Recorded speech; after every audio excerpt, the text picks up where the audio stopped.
श्रीमती लता चौहान, श्री राष्ट्रीय क्षत्रिय महासभा की राष्ट्रीय अध्यक्ष, युवा महिला मोर्चा, भारतीय किसान यूनियन लोक शक्ति की राष्ट्रीय महासचिव, राष्ट्रीय हनुमान दल की राष्ट्रीय प्रभारी और जन परमात्मा फाउंडेशन की संस्थापक। सभी देशवासियों को नववर्ष की हार्दिक शुभकामनाएं। नववर्ष सभी के जीवन में मंगलमय हो और 2 गज की दूरी, मास्क है जरूरी, इस नियम का पालन करते हुए एक बार सभी देशवासियों को नववर्ष की हार्दिक शुभकामनाएं। नमस्कार। तो इस नववर्ष के मौके पे आप लोगों को क्या संदेश देना चाहेंगे? जिस तरीके से हम जानते ही हैं, देख रहे हैं कि आप लोगों के लिए, समाज के लिए काम कर रही हैं। आजकल जो डोमेस्टिक वायलेंस है बहुत तेजी से बढ़ता जा रहा है, उस पर आपका क्या कहना है? देखिए, डोमेस्टिक वायलेंस बहुत ज़्यादा बढ़ रहा है। लड़कियों का, माँ बाप अपने बच्चे की शादी करते हैं, जिसकी जो भी हैसियत होती है, 20 लाख 30 लाख शादी में लगाते हैं। उसके बाद जब लड़की उनके घर में जाती है तो लड़के वाले कभी फ्लैट खरीदते हैं, कभी गाड़ी के लिए बोलते हैं कि आप उसकी इंस्टॉलमेंट दो, और अगर वो नहीं देते तो बोलते अपने माँ बाप के घर से जाकर लेकर आओ।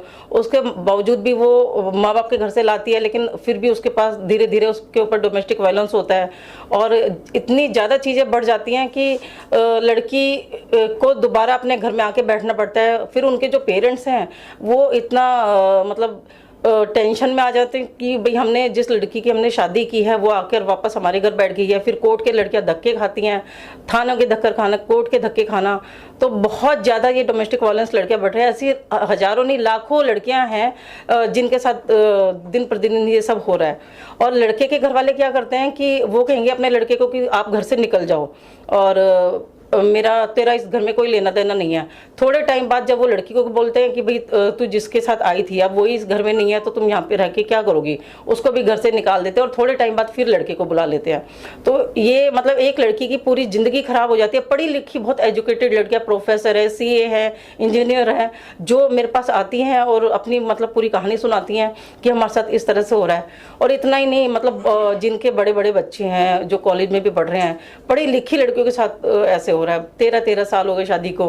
मतलब बहुत सारी लड़कियां जिनके साथ ये सब हो रहा है और उनको बहुत बुरे तरीके से मारा पीटा भी जाता है।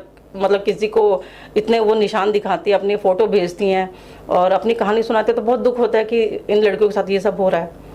ये तो रहा कि मैम एक चीज़ और जानना चाहिए कि अभी लॉकडाउन के बीच में हमने देखा कि केसेस में बहुत ज़्यादा बढ़ोतरी हुई डोमेस्टिक वायलेंस से। फिर मतलब हाई क्लास की बात करें, बहुत लो प्रोफाइल लोगों की बात करें, आप किस चीज़ को दोषी मानते हैं? ऐसी कोई मानसिकता है या फिर सच में कि डाउरी सिस्टम की वजह से सारी चीज़ें हैं? देखिए, पहले तो हम लोग ये सोचते थे कि ये जो मतलब लो कैटेगरी के लोग हैं, ये एक जनरल है, उनमें ये सब डोरी सिस्टम है तब हो रहा है। लेकिन मैंने ये देखा कि जितने भी हाई प्रोफाइल हैं लोग जो बहुत पढ़े लिखे हैं, उनके साथ ये सब हो रहा है। और सिर्फ उनको दहेज चाहिए और कुछ नहीं।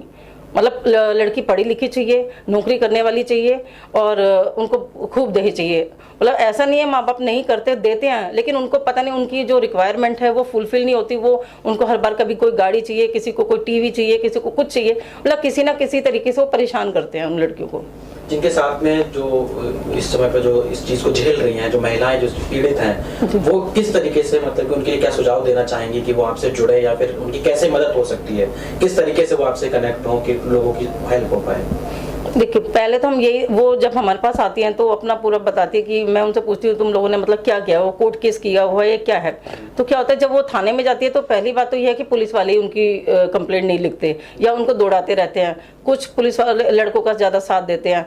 तो यही है कि हम लोग कोशिश करते हैं कि भाई थाने में जाके उनके मतलब लड़के वालों के खिलाफ जो कार्रवाई है वो की जाए। उसके बाद वो कोर्ट में भी केस होता है।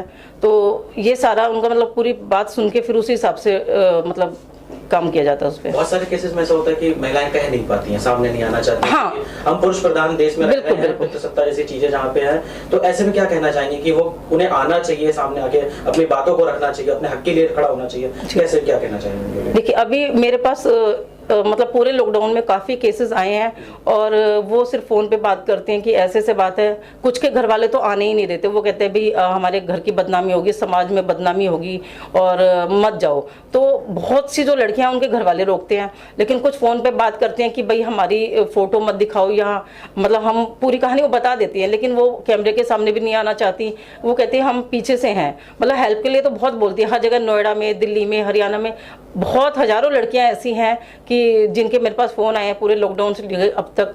और काफ़ी केसेस हैं उनमें। मतलब मैं आपको बताऊं कि मेरठ में केस है, पुलिस वाला है, उसकी खुद की वाइफ है, मतलब उसको इतने बुरे तरीके से मारा गया और नोएडा के भी कुछ केस हैं मेरे पास, दिल्ली के केस हैं, तो काफ़ी केसेस ऐसे हैं। इसके लिए कोई सिंपल तरीका भी होता होगा कि अगर कोई इस चीज से पीड़ित है वो चाहे तो कोई कंप्लेन दर्ज करा दे, कौन सा सेक्शन है, किस चीज के लॉ क्या हमारा लॉ क्या कहता है इस चीज को लेकर? देखिए वो हमारे पास कुछ हम जो एडवाइस लेते हैं, हमारे एडवोकेट्स हैं हमारी टीम में, और उन लोगों से हम एडवाइस लेते हैं कि भाई क्या इस पे, जिसका मतलब सबके अलग अलग तरह के केस होते हैं, हालांकि सबका रीज़न एक ही होता है डोरी का, और उसी हिसाब से हम उन लोगों से एडवाइस लेते हैं कि किस पे किस सेक्शन में क्या रिपोर्ट होनी चाहिए, क्या एफआईआर जब अगर होती है तो उस पर क्या होना चाहिए।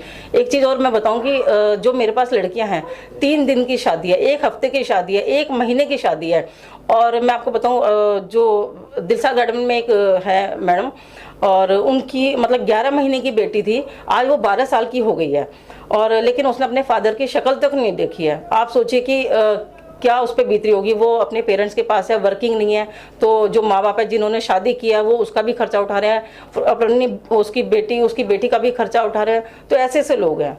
कुछ सिनेरियो ऐसा भी होता है कि जहाँ जान की धमकी दी जाती हो कि अगर आप चाहते हो जाके चीजें रिवील करते हो, उस केस में क्या करते हैं? नहीं, जान की धमकी बहुत से घर वाले कहते हैं कि हम मरवा देंगे या ये करा देंगे अगर तुमने कहीं पे कंप्लेंट की है, तो बहुत सारे हैं, लेकिन वही है कि भी थाने में। मैं सभी नारी शक्ति से ये कहना चाहूँगी कि वो आएँ, सामने आएँ, क्योंकि ये मेरे अकेले की लड़ाई नहीं है, आप सब मेरे साथ हो, मैं तभी लड़ पाऊँगी, और अपनी बात को रखें सबके सामने, और मतलब आप लोगों का साथ है तभी हम लोग किसी मुकाम पे पहुंचेंगे। आप प्लीज़ आइए और बात कीजिए, जो भी प्रॉब्लम है आप डिस्कस कीजिए, क्योंकि ऐसे मैं मानती हूँ कि हमारा पुरुष प्रधान देश है, और लेकिन आप लोग जब तक आगे नहीं आएंगे तब तक आपकी समस्याओं का समाधान नहीं होगा। हो सकता है आप लोगों को देख के और लोगों को सीख मिले, और लड़कियाँ सामने आए, या उनके साथ ऐसा ना हो, आप एक सीख बने उनके लिए, एक मिसाल बने उनके लिए। तो आप लोग प्लीज़ आइए और हम लोगों से बात कीजिए, और हम पूरी